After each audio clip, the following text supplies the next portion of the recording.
Salut à tous, on se retrouve pour une nouvelle vidéo et aujourd'hui on va décortiquer ce qu'est un rim runner avec Essome Miem.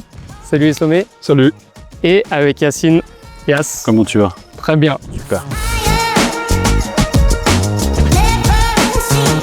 Yass, je vais te laisser nous expliquer ce qu'est un rim runner. C'est très simple, le rôle d'un rim runner, et son nom il le porte plutôt bien, ça va être justement de courir au panier. Dans le basket qu'on pratique, aujourd'hui c'est presque pour moi essentiel au plus haut niveau d'avoir ce type de joueur. Parce qu'aujourd'hui ça permet de mettre à mal toutes les défenses. Il faut garder en tête, l'objectif est d'aller au panier et de courir au panier. Maintenant pour courir au panier, bien évidemment, il y a des qualités à avoir. Il y a la notion d'horizontalité et de verticalité aussi. Un rim runner en général est un joueur qui est athlétique. Pourquoi? Parce que tu amènes la notion de course, pas l'horizontalité justement, mais tu amènes aussi la notion de verticalité. Donc dans l'idée justement, de pouvoir attraper la balle et de pouvoir amener le ballon au cercle. Mais je pense que si on devait amener une autre qualité importante, ça reste d'avoir le timing. C'est essentiel. Il faut savoir capter l'info, capter ce que va faire non seulement le joueur, mais capter aussi à quel moment on va devoir ouvrir ou plutôt dire aller au cercle. On va faire une mise en situation, Bien comme sûr. ça va être beaucoup plus simple. L'objectif est très simple, ce que je vais demander à Essome pour le coup, c'est de venir vraiment d'amener justement une course pour commencer, d'amener cette course et cette pause d'écran. L'idée du rim runner, parce qu'il y a quand même deux situations, il y a la situation de venir prendre l'écran, bien évidemment avec cette notion d'ouverture, et il va aussi avoir la notion de ne pas prendre l'écran, de jouer open side, de jouer reject, et de réussir encore à trouver malgré tout, malgré le fait que tu n'aies pas pris l'écran, de réussir à trouver justement cette ouverture au cercle.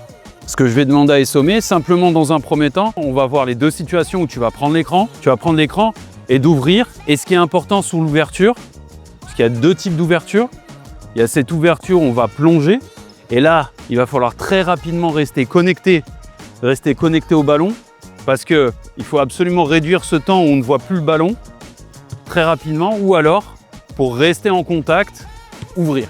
Pour moi, clairement, il y a deux façons d'ouvrir. On va laisser dans un premier temps Essome le faire. Voilà, super, très bien. Et on est vraiment juste sur la démonstration, juste sur les ouvertures, les deux ouvertures. C'est parti. Je reste connecté, voilà, super. L'objectif est toujours de rester connecté. Essome, est-ce que toi tu as une préférence naturelle sur justement ta façon de roller? Alors moi souvent ça va être en fonction du type de rôle que je vais faire. Par exemple si je vais faire un short roll, je vais plutôt essayer de garder le contact le plus rapidement possible avec le porteur de balle. Et si par exemple je sais que je vais devoir faire un long roll, souvent je vais ouvrir comme ça parce que ça me permet d'aller plus vite en fait. Ce qui est très important, c'est comme il a très bien dit Essome, c'est qu'il faut aussi s'adapter en fonction de la défense. C'est sûr que si on est sur une situation, de show, on est une situation où la défense est agressive, ça va être beaucoup plus logique de rester connecté en ouvrant, comme a montré Essome, notamment sur la situation de short roll. Par contre, sur une situation de drop, avec une défense plus passive, là on va lui demander de mettre de la vitesse. Évidemment, il y a un rôle aussi pour le porteur, comme je dis très souvent, de stresser la défense. Sur cette ouverture-là, ce qui est hyper intéressant, c'est qu'on peut amener de la vitesse.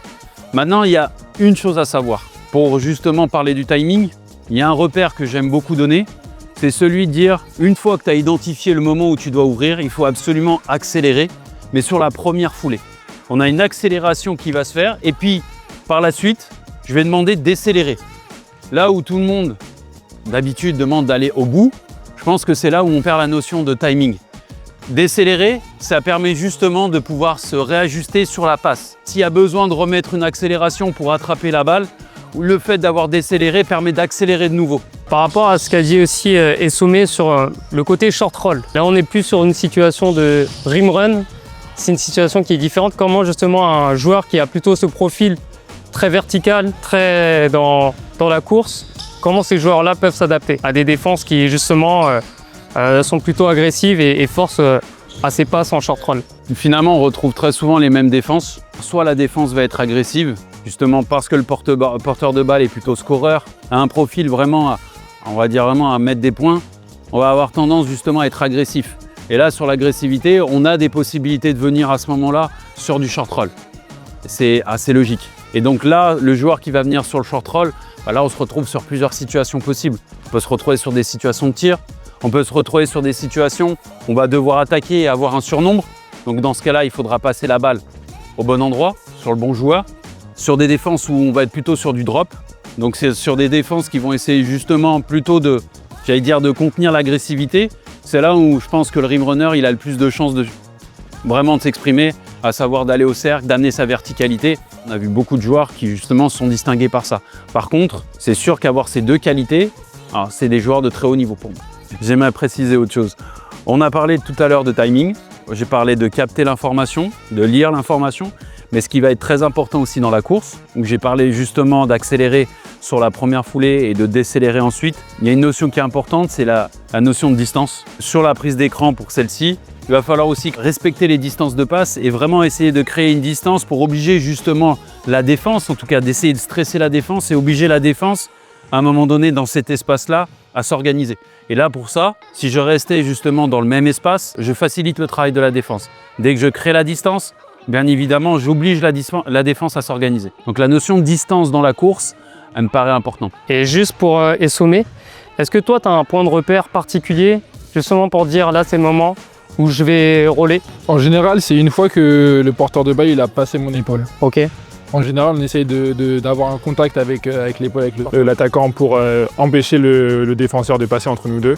Et une fois qu'il est passé, en général, tu as l'avantage. Ok. Et est-ce qu'il t'arrive parfois justement de partir un peu avant parce que tu sens que... Oui, bah, par exemple, si je sais que la défense de mon joueur, par exemple, c'est du step en agressif et que je sens qu'il est déjà là prêt à sortir, bah, peu importe que le joueur ait pris l'écran ou pas, je peux direct partir pour lui proposer une possibilité de passe.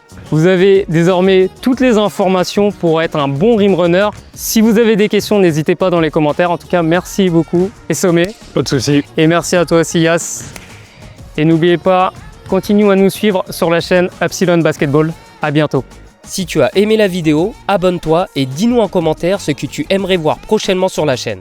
La prochaine vidéo arrive dès samedi prochain et d'ici là, tu pourras retrouver plein d'autres contenus sur nos réseaux sociaux Epsilon Basketball.